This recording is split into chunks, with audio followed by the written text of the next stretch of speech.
Welcome to Karnataka LMS. Myself Suguna HG, Assistant Professor, Government First Grade College, Chintamani. In this video, I am presenting you few examples on groups. The first example, if q minus 1 is the set of all rational numbers except minus 1 and star is a binary operation defined by a star b is equal to a plus b plus ab, then show that q minus star is an abelian group. To show that q minus 1 with respect to star is a abelian group, we have to satisfy the four postulates and the commutative property of the group. First, let us satisfy the closure property. For all a comma b belongs to q minus 1, a star b must belongs to q minus 1. Now a star b is defined as a plus b plus ab. So this also exists in q minus. Hence the closure law is satisfied. Associative law. For all a comma b comma c belongs to q minus 1, a star bracket b star c is equal to bracket a star b star c. This has to satisfy. Then according to the given binary operation a star b is equal to a plus b plus ab, we have to expand this a star bracket b star c plus bracket a star b star c. B star c I have expanded here, so that is b plus c plus bc, which is equal to, now in the RHS within the bracket we have a star b by using the given binary operation. So that is a plus b plus ab and star c we have taken as it is. Then a star b plus c plus bc is nothing but a plus b plus c plus bc plus a into b plus c plus bc. Now by expanding a plus b plus ab star c, we get a plus b plus ab plus c plus a plus b plus ab into c. Now by simplifying this, we get a plus b plus c plus bc plus ab plus ac plus ab plus abc, and even RHS also a plus b plus ab plus c plus ac plus bc plus abc. See, LHS is equal to RHS, therefore the star is associative and hence the associative law is satisfied. The third property is the existence of identity. Let us consider E be the identity element, then E star A is equal to A star E is equal to A for all A belongs to Q minus 1. Now let us expand this A star E and E star A according to the given binary operation and check whether the identity element exists or not. Now A star E is equal to A, the first part we have taken, and which is equal to A plus E plus AE is equal to A. So we get, remove E as the common factor and you get 1 plus A into E, and this AA by using the left cancellation laws we have cancelled. So we have E into 1 plus A is equal to 0, which implies that so E is equal to 0 or A is equal to minus 1. Only these two values can satisfy this equation. If A is equal to minus 1, then the product is equal to 0, or if you put E is equal to 0, then the result is equal to 0. In the Q minus set, minus 1 is not present. Therefore, A cannot be equal to minus 1. Therefore, E is equal to 0 is the identity element. Hence, 0 belongs to Q minus 1 is the identity element. Existence of inverse. let A belongs to Q minus 1. Suppose if you take A inverse is the inverse of A, then A star A inverse is equal to A inverse star A is equal to E. See, already we know that E is equal to 0. Let us apply that in this equation. So, A star A inverse is equal to A inverse star A is equal to 0. See here, I have put E is equal to 0 since we have the identity element E is equal to 0 in Q minus 1. Now, A star A inverse is equal to A inverse star A is equal to 0 because 0 is the identity element. Already we have proved in the third result. Since 0 is the identity element, A star A inverse is equal to A inverse star A is equal to 0. Now, A star A inverse is equal to 0 implies that A plus A inverse plus A into A inverse is equal to 0. By expanding by using A star B is equal to A plus B plus AB, so we get A star A inverse is equal to A plus A inverse plus A into A inverse is equal to 0.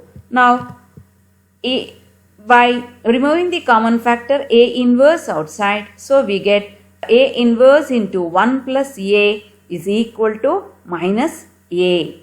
A inverse when you equate, you get A inverse is equal to A by 1 plus A minus A by 1 plus A we will get. So that belongs to Q minus 1. Fifth property, commutative law.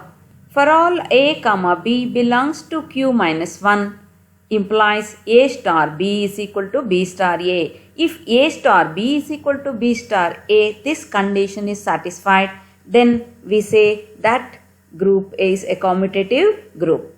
So by expanding this A star B, according to the given binary operation, we get A plus B plus AB is equal to B plus A plus BA.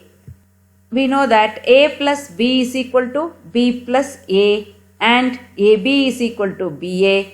In case of rational numbers, the sum of two rational numbers is commutative and the product of two rational numbers is also commutative. Therefore, LHS is equal to RHS. Hence, the commutative law is satisfied. Therefore, Q minus 1 is an abelian group. Second example. If Q plus is the set of all positive rationals, prove that Q plus comma star is an abelian group where star is defined by A star B is equal to 2AB by 3. For this problem, we have to prove all the 5 properties. First one, the closure law.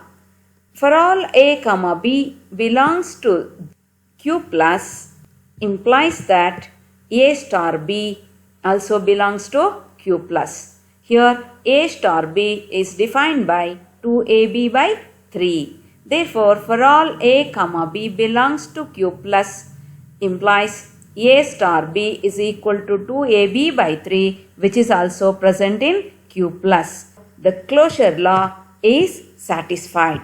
Next, associative law.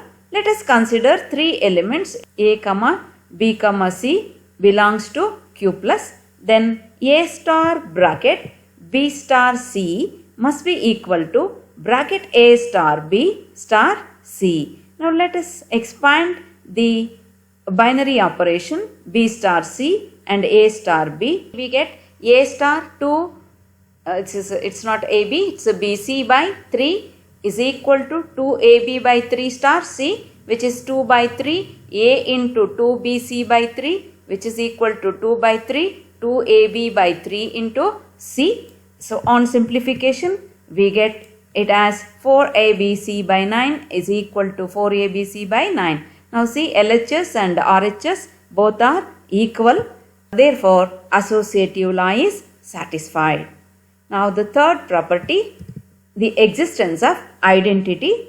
Let E be the identity element, then A star E is equal to E star A is equal to A for all A belongs to Q plus. Now A star E is equal to A we have taken, and by using the binary operation A star E is equal to 2AE by 3. A star E is equal to 2AE by 3 by using the binary operation. Then that is equal to A. Now A is cancelled. So you get this as 3 by 2. So E is equal to 3 by 2 you will get. So which is belonging to Q. Hence the identity element is 3 by 2. Next property, existence of inverse. Let A belongs to Q plus. Suppose A inverse is the inverse of A if we take, then A star A inverse is equal to A inverse star A is equal to U. Now A star A inverse is equal to A inverse star A is equal to 3 by 2. That is the identity element. Now A star A inverse is equal to 3 by 2, which implies that 2A inverse by 3 is equal to 3 by 2. So on simplification we get A inverse is equal to 9 by 4A. The next property, commutative law, that is A star B is equal to B star A we have to prove. So in this case A star B is equal to 2AB by 3 and B star A is equal to 2BA by 3. Since AB is equal to BA, A star B is equal to B star A. The product of two rational numbers is also a rational number. Therefore, AB is equal to BA, which implies that A star B is equal to B star A. That implies that star is commutative. Hence, Q plus star forms an abelian group. Another example, let A be a non-zero integer and let G is equal to n to the power of A such that A belongs to I, be the set of all integral powers of n, then prove that G forms an abelian group under ordinary multiplication.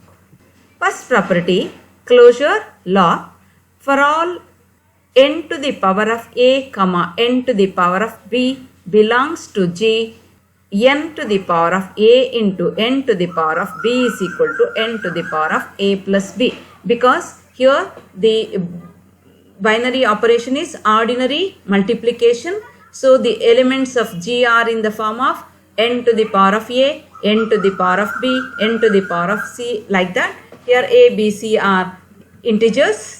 So for all n to the power of A, n to the power of B belongs to G implies that n to the power of A star n to the power of B means it is an ordinary multiplication. So n to the power of A into n to the power of B is equal to n to the power of A plus B belongs to G. Since A plus B belongs to I, hence the closure law is satisfied. The second property, associative law. Again let us consider n to the power of A, n to the power of B, n to the power of C belongs to G, be three arbitrary elements let us take. Then associative law, that is n to the power of A bracket n to the power of B into n to the power of C is equal to bracket n to the power of A into n to the power of B plus C.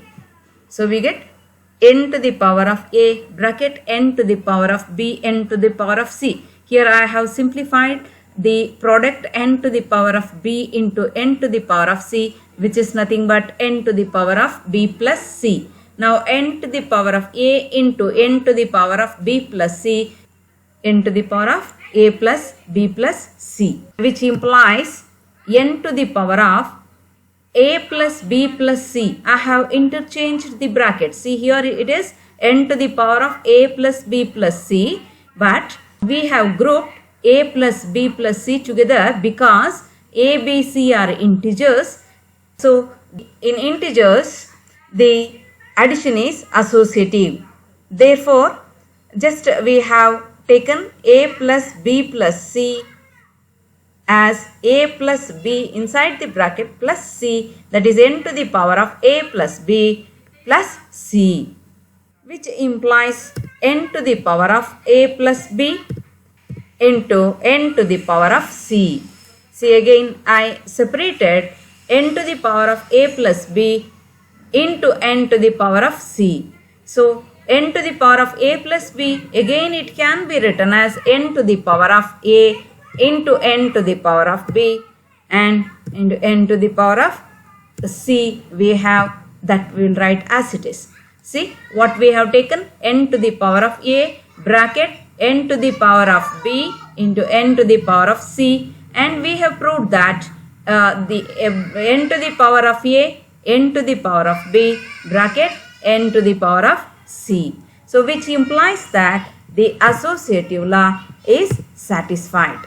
Now the third property, let us take 0 belongs to I, therefore n to the power of 0 also belongs to I. N to the power of 0 into n to the power of a is nothing but n to the power of 0 plus a, and that is equal to n to the power of a itself. And n to the power of a into n to the power of 0 is equal to n to the power of a plus 0. Again it is n to the power of a itself.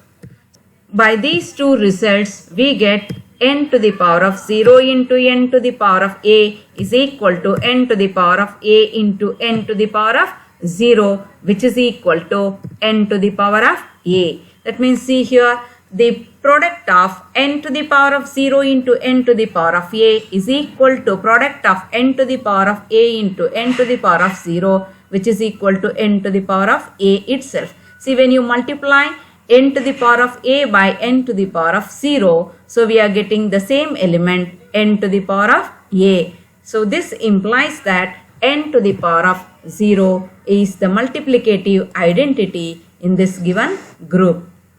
The fourth property, existence of inverse. If you take n to the power of a belongs to g, then a is an integer, therefore minus a also exists in this set of integers. Hence, n to the power of minus a belongs to g. Thus, n to the power of minus a into n to the power of a is equal to n to the power of a into n to the power of minus a, which is equal to n to the power of 0. The product of n to the power of minus a and n to the power of a is equal to n to the power of 0. N to the power of 0 is an identity element. Therefore, each element n to the power of a in G has its multiplicative inverse n to the power of minus a. So, inverse exists for all the elements. Then, finally, let us prove the commutative law to show that the given group is an abelian group. So, let us consider n to the power of a, n to the power of b belongs to G. Then n to the power of a into n to the power of b is equal to n to the power of a plus b, and which is equal to n to the power of b plus a, because a and b are the integers. So, a plus b can be written as b plus a. In the set of integers, the commutative law holds good with respect to addition. Therefore, n to the power of a plus b can be written as n to the power of b plus a. Now, n to the power of b plus a is n to the power of b into n to the power of a. So, which implies that n to the power of a into n to the power of b is equal to n to the power of b into n to the power of a. Thus, the multiplication is commutative in G. Hence, G dot is infinite abelian group. Thank you.